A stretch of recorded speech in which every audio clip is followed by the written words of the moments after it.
Pues yo soy Gregorio Martínez Narváez, médico, maestro en salud pública, con una especie de doctorado en maestría. Digo, pues equivalente a doctorado porque fueron a diplomado, quiero decir, porque fueron 2 años más después de la maestría en la Escuela de Salud Pública. Me interesó la salud pública desde que fui director de una jurisdicción sanitaria allá en un rincón de San Luis Potosí, en la jurisdicción de Cerritos, San Luis Potosí. En aquel tiempo me di cuenta de que podía curar y atender a enfermos en un centro de salud con un pequeño hospital, pero la gente regresaba constantemente debido a que las condiciones de su salud no eran resueltas por la simple atención médica, necesitaban algo más. Y entonces me enteré que había una escuela de salud pública que capacitaba a los médicos en la maestría en salud pública. Pedí una beca, se me concedió y me vine para la Ciudad de México.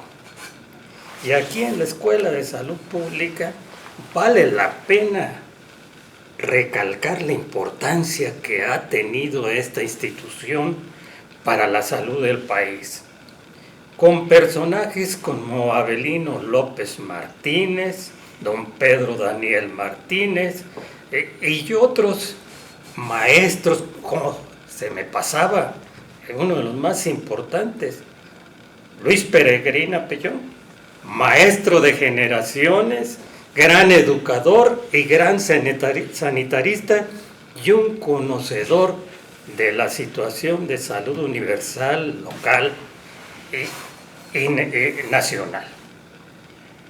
Bueno, ellos inculcaban una filosofía, porque no se limitaban a enseñar en la escuela. Ellos decían que el sanitarista debe ser un promotor de la comunidad. En palabras de López Martínez, el sanitarista debe ser como un hombre del Renacimiento, que supiera de la situación social, que supiera hasta de literatura y arte. Ellos decían que debería superarse el sanitarista para ser verdaderamente un líder de la comunidad. Y luego había más bien en la estructura de la Secretaría de Salud y en algunos casos del Instituto Mexicano del Seguro Social, había una plaza de sanitarista, que para mí fue uno de los elementos estructurales que desarrollaron la salud en el país, porque era un verdadero servicio social de carrera, basado primero en capacitación y luego en méritos.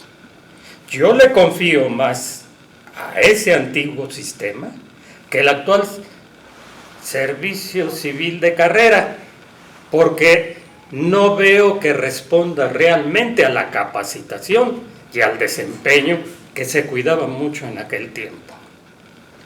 Bueno, pues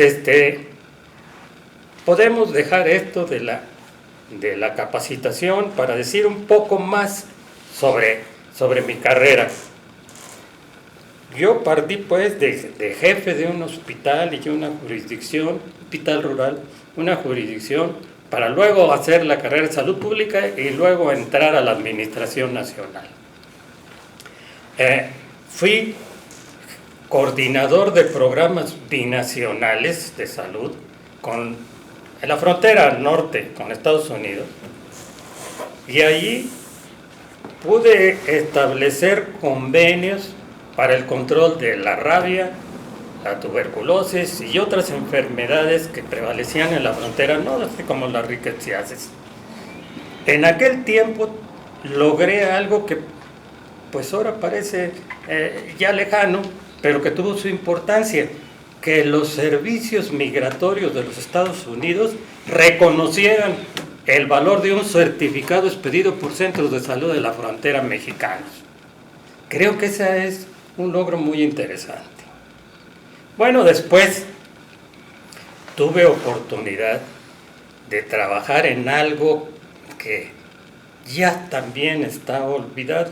Bueno, yo estoy hablando de la salud como si lo hubiera vivido todo el tiempo. Pues sí, son medio siglo de carrera en la salud.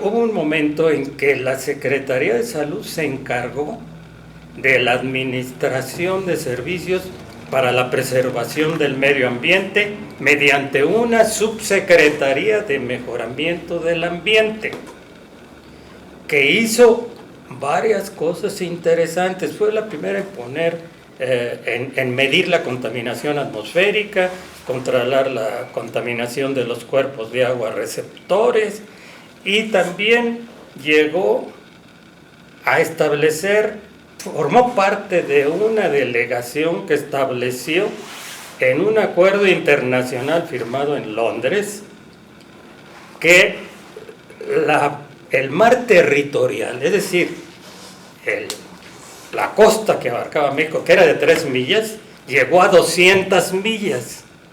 Vean ustedes, amigos míos, compañeros, la trascendencia que tiene ahora en materia petrolera, la jurisdicción que tiene el país en materia petrolera. Parecía raro que la salud tuviera esa proyección que a la larga es tan importante para la sociedad mexicana, pero es que estaba metida la Secretaría de Salud, los sanitaristas, estaban metidos nada menos que en las cuestiones ambientales, en los asentamientos humanos y otras cuestiones. Después, por razones políticas, se creó una secretaría especializada en el medio ambiente y ya la secretaría abandonó esto.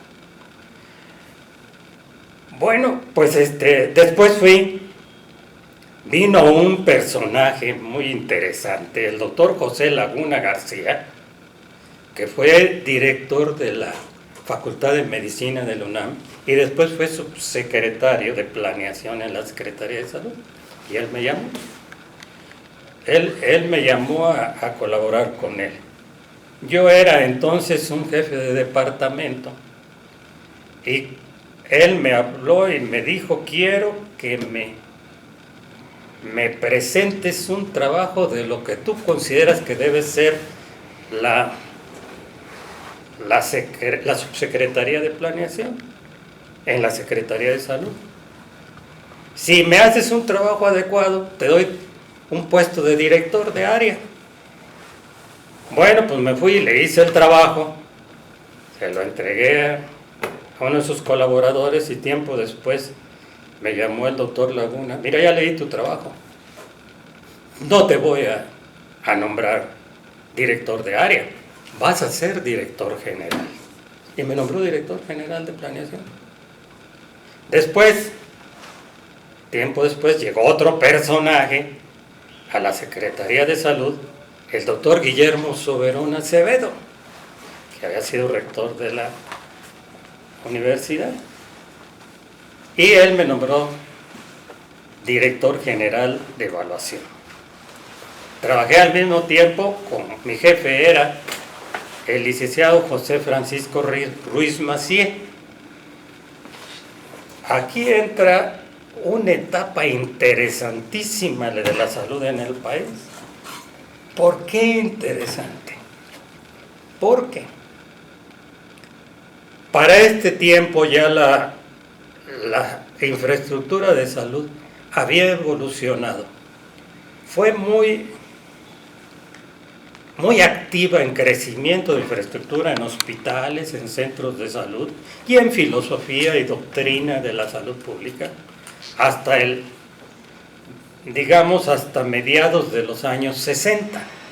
Pero de entonces para acá había caído en una especie de conformismo o de rutina, pudiéramos decir así. Se habían hecho grandes logros, las campañas de vacunación existían desde los años 60, se había creado una infraestructura de centros de salud y hospitales, pero no se renovaba el sistema. Había más o menos 14 millones de personas que no tenían acceso a los servicios de salud. Y cuando llega el doctor Soberón, con el apoyo de personajes como José Francisco Ruiz Massieu, gran político, todos lo sabemos, pero además un genio de la administración, eso no se le puede negar. Y el doctor Soberón planteó una reforma del sistema de salud, la primera reforma y única a mediados de los años 80. Empezó con algo tan interesante que todavía lo estamos viviendo: la Ley General de Salud. Esta ley se elaboró con la participación de gran cantidad de personajes, de expertos de diferentes áreas, no solamente de la salud, sino de la administración, del medio ambiente, hubo muchos abogados, en fin, dirigentes sindicales, representantes de la comunidad, y ahí está la Ley General de Salud. Enseguida se planteó una reforma que, si ustedes entrevistan al doctor Guillermo Soberón, les va a hablar de la reforma, de sus estrategias de descentralización, el primer movimiento de descentralización, de participación de la comunidad, de modernización de la Secretaría de Salud, de las leyes estatales, de los sistemas estatales de salud. Esta fue una reforma muy interesante que planteaba que era el primer paso del desarrollo de los sistemas de salud.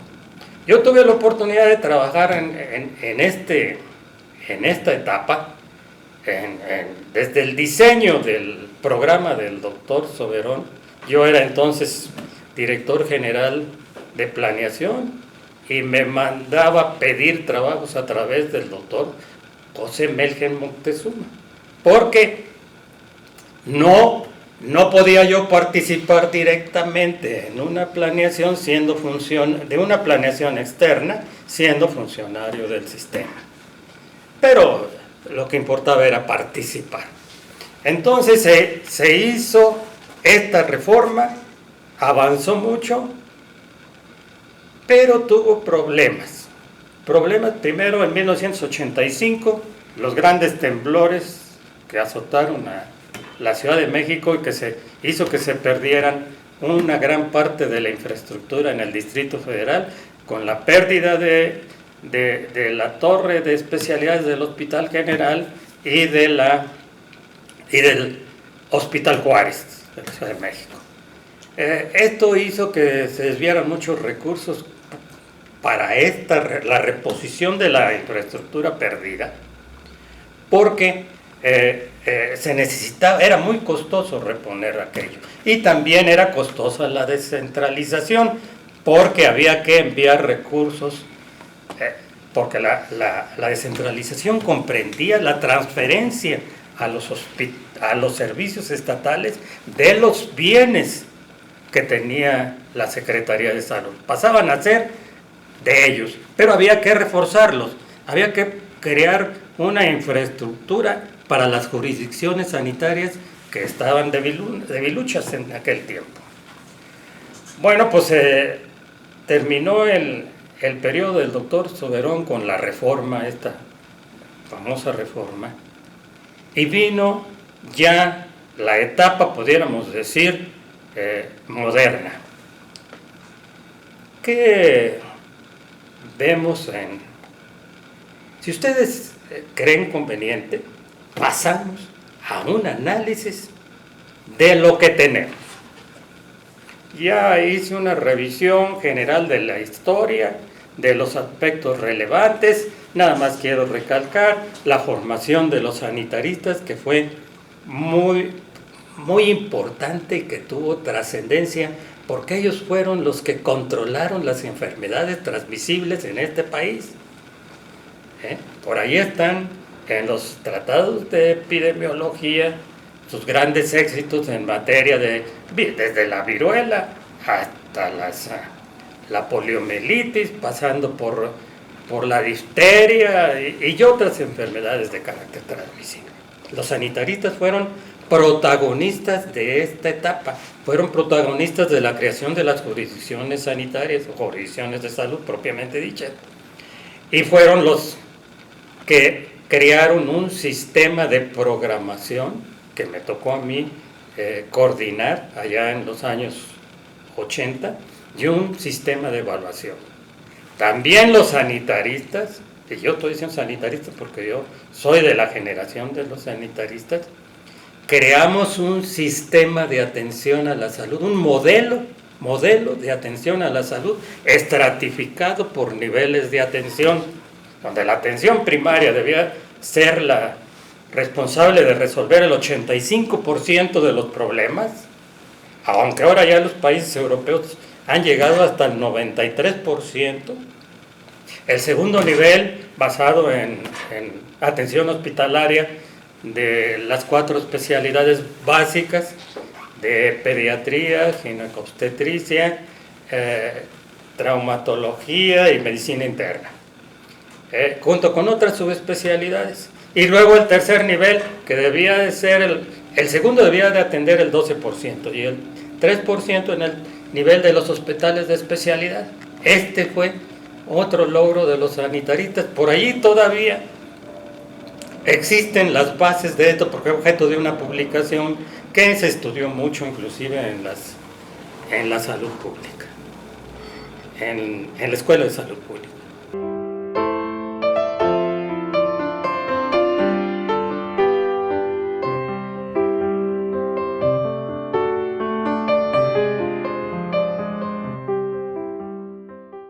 Bueno, me interesa mucho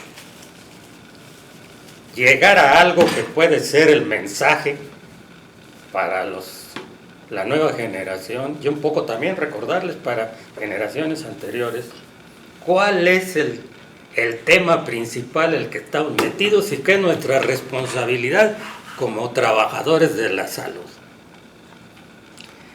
Bueno, yo después de salir de la Secretaría de Salud, luego que me corrieron por criticón, este tema mejor no lo quiero tratar a detalle, porque me dolió mucho abandonar mi alma mater, la Secretaría de Salud.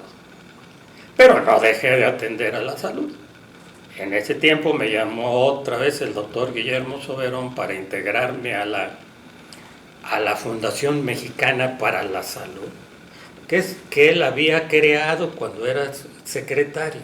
Esta es una organización de carácter, una organización no gubernamental, pero especializada en materia de salud, que se dedica a fomentar los recursos humanos, la investigación y algunos programas especiales de carácter estratégico. Trabajé con el doctor Soberón en esta etapa y luego me comisionó a manejar un área de consultoría, que eso permitió que esta organización llevara programas por medio de contratos al Seguro Social, al ISSSTE y a países de América Latina. Así fuimos con sanitaristas mexicanos, mediante estos contratos, a Argentina, a Perú, a República Dominicana, a Nicaragua y a otros países de la región. Después de esta etapa, me dediqué a escribir un poco. Y luego, en esta etapa donde estoy, que soy prosecretario del Consejo asesor científico y médico del ISSSTE. En esta etapa estoy. Como ustedes ven, he pasado por donde quiera. También trabajé en el Seguro Social, fui titular de la unidad de insumos para la salud, y también había trabajado ya en el ISSSTE en un plan rector en el año de 2008. Bueno, como ven, he pasado por todos lados. Me ha tocado estudiar sistemas europeos, el sistema norteamericano y los sistemas de los países de América Latina. ¿Qué saco con todo esto? Pues una gran experiencia que me permitió adquirir mi capacitación en la Escuela de Salud Pública. Yo le estoy muy agradecido a la Escuela de Salud Pública y también a la Sociedad Mexicana de Salud Pública, porque en aquel tiempo estábamos muy relacionados. Todo sanitarista automáticamente era miembro de la Sociedad Mexicana de Salud Pública, que proporcionaba foros de discusión muy abiertos y muy claros.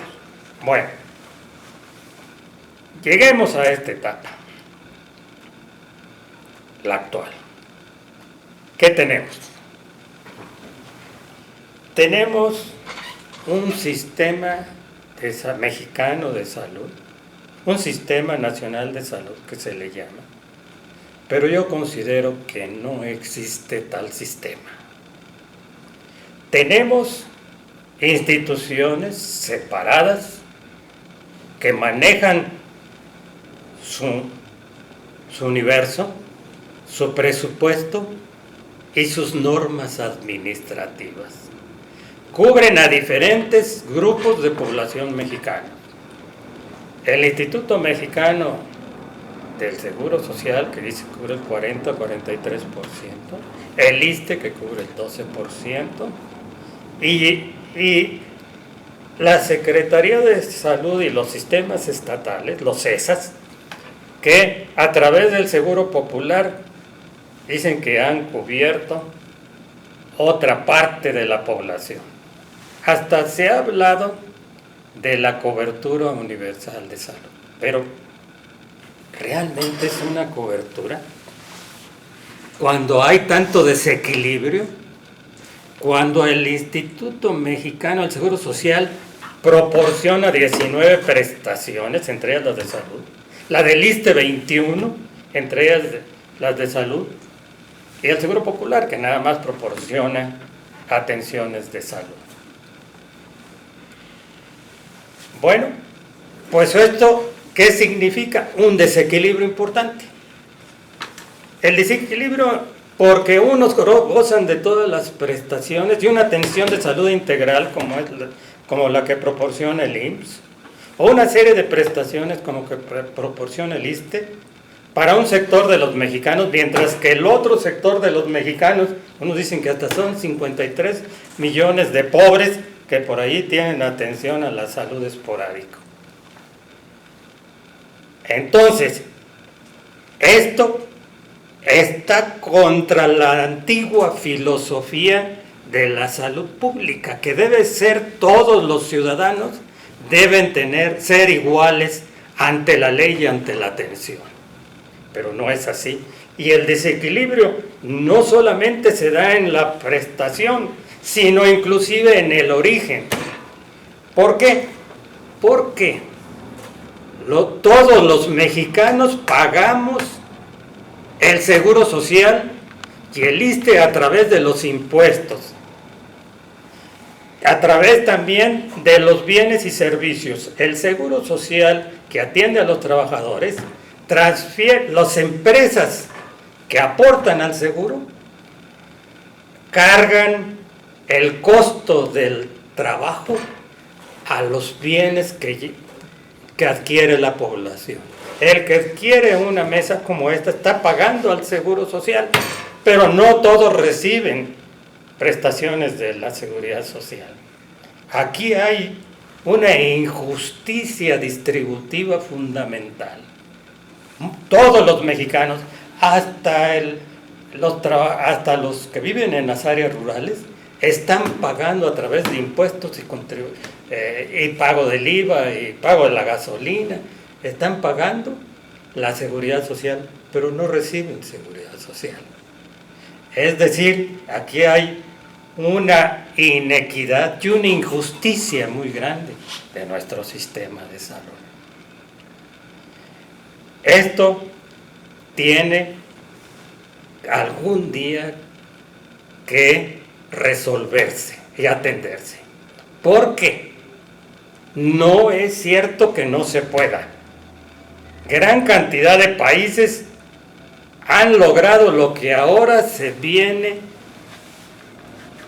a llamar universalidad en salud. Todo mundo habla de universalidad en salud, pero no dicen en qué consiste. Y es muy fácil determinar en qué consiste. Nada más hay que echar una mirada a cómo se atiende a la salud en los países de la OCDE y algunos países asiáticos y inclusive al Estado de Israel. Canadá tiene un sistema de salud extraordinario. Los países de la OCDE decía que el Canadá tiene un sistema de salud admirable. Claro, el primero que dio el primer paso fue Inglaterra, cuando creó el National Health System, el Sistema Nacional de Salud en 1948. El secretario de Salud de entonces dijo algo en Manchester cuando lo inauguró. Dijo: ahora tenemos el liderazgo moral en el mundo. Era presumir, pero en realidad tenía razón. Y abrió el camino para transformar lo que venía siendo el ideal, el seguro social al estilo bismarckiano, de Bismarck, el canciller de hierro que lo puso en Alemania en el siglo XIX. Así se estaba copiando, pero nuevamente era nada más proteger a trabajadores. El sistema que inauguró Inglaterra era para distribuir los beneficios a todos los ciudadanos. Y se fueron sumando, después de la Segunda Guerra Mundial, se fueron sumando los países, primero los del norte de Europa y luego todos los demás, los que ahora constituyen la OCDE. E inclusive hay un sistema que era una joya nacional, el de España. No lo ha podido acabar el presidente Rajoy. Sigue siendo un sistema que atiende a toda la población en todas las etapas de su vida, con cargo a los fondos federales, a los fondos de la nación, bueno, y también de los estados. Allá se les llama las autonomías. Bueno, lo primero que se hace en estos casos es separar la salud de la seguridad social. Son dos cosas diferentes. Hasta Estados Unidos, que es el campeón de la atención privada, separa la seguridad social, que son las pensiones, del Medicare y del Medicaid. Medicare y Medicaid, que son sistemas pagados por el gobierno para los viejos y para los pobres. Pero están separados de otras prestaciones de la seguridad social, como son las pensiones. En México mantenemos el esquema unificado, que tiene problemas de administración y financiamiento. Entonces, tenemos también, se dice, y he oído yo a diputados decir: ya tenemos cobertura universal en salud, y creen que es la universalidad. Y cuando hablan de cobertura universal, están hablando de la suma aritmética de los registros virtuales de los ciudadanos. Entonces, si alguien se registra en el IMSS, ya está cubierto, cuando en realidad nada más te asiste un 70% a los servicios del IMSS. Lo mismo pasa con el ISSSTE.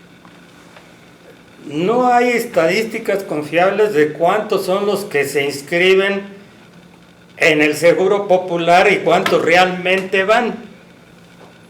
Hay cifras por ahí muy optimistas, pero pensemos un poquito, ¿qué es el Seguro Popular? Para mí que es un sistema un poco virtual. ¿Por qué? Porque antes de que se creara el Seguro Popular, la gente iba al IMSS, al ISSSTE, a la Secretaría de Salud y al médico privado. Después del Seguro Popular, que es un sistema prepagado, pero prepagado virtualmente, porque mucha gente no se le cobra, basta que se inscriba a algunos de los otros programas sociales del gobierno federal y tienen enseguida registro en el Seguro Popular. Después del Seguro Popular, ¿qué hace la gente? ¿Qué va? Va al Seguro Social, va al ISSSTE, va a los servicios de la Secretaría de Salud que se le proporcionan a través del Seguro Popular y va con el médico privado.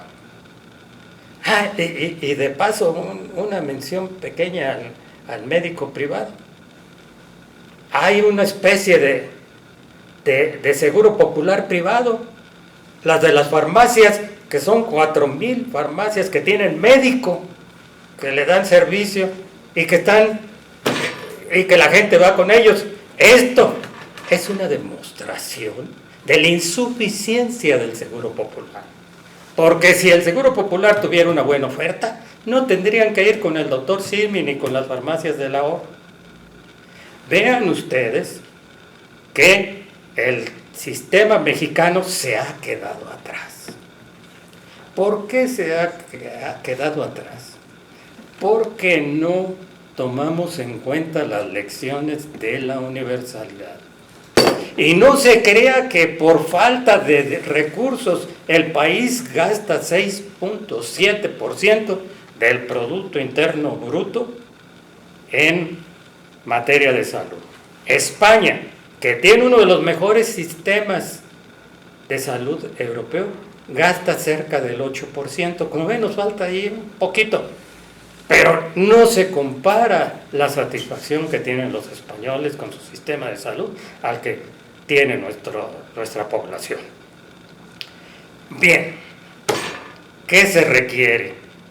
Pues la universalidad. ¿Pero qué es la universalidad?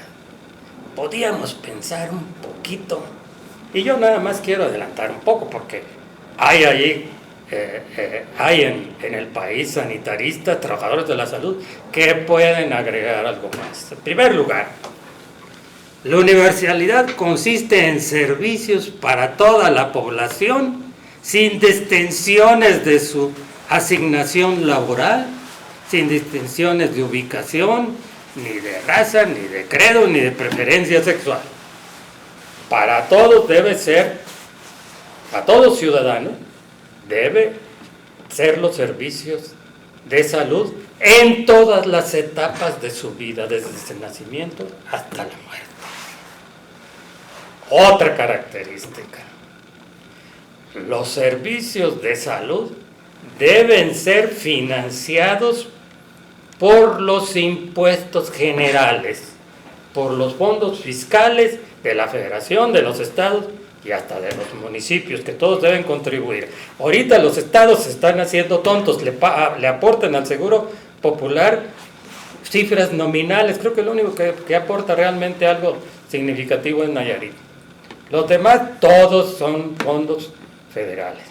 Y cuando hay aportaciones estatales, se los gastan mucho en administración, en pagar subsecretarías y una OPD, un organismo público descentralizado, que es nada más burocracia. ¿Para qué quiere el gobernador un intermediario entre él y los operadores? Con un solo directivo de salud, como era antes, suficiente. Está creando burocracia y subsecretarías que además tienen tienen una burocracia adicional. Bueno, después de esto, volvamos a la universalidad. Fondos nacionales son los que deben de sustentar la atención a la salud sin impuestos especiales como el impuesto al trabajo, que es el caso del Seguro Social, ni asignaciones especiales a sus trabajadores, como es el caso del ISSSTE, que son los trabajadores del gobierno federal. Bueno, otra característica es que el sistema debe tener capacidad física y de recursos humanos y de insumos para satisfacer las necesidades de la población. Otra característica, debe ser descentralizado para que todos los gobiernos estatales y municipales asumen su responsabilidad. Y con esto va otra, que debe tener representación de los usuarios. En muchos países se crean comisiones locales y estatales para que participen en la planeación, seguimiento, control de los servicios de salud. Y debe de estar a cargo de personal suficientemente capacitado en todos los niveles, como existía cuando eran los sanitaristas. Se debe regresar a la idea de personal perfectamente capacitado. Bueno, con esto creo que estoy dando una idea general de qué debe ser la verdadera universalidad, no confundirlo con la cobertura. Y para terminar, miren amigos míos, yo quisiera hacerle un regalo, no sé si bueno o malo, quiero hacer un regalo a la querida Asociación Mexicana de Salud Pública. Es un libro que escribí hace poco, que me acaba de editar el Fondo de Cultura Económica, y se lo quiero regalar a la Sociedad Mexicana de Salud Pública. Digo, no sé si sea bueno el regalo, por ahí he recibido muchas críticas, no me molesta, me gusta que me critiquen, pero todo lo que he dicho por aquí está escrito por acá, más pesadito, pero de todas maneras, por ahí se lo recomiendo. Y muchas gracias, le da mucha atención, un saludo para todos y viva la universalidad.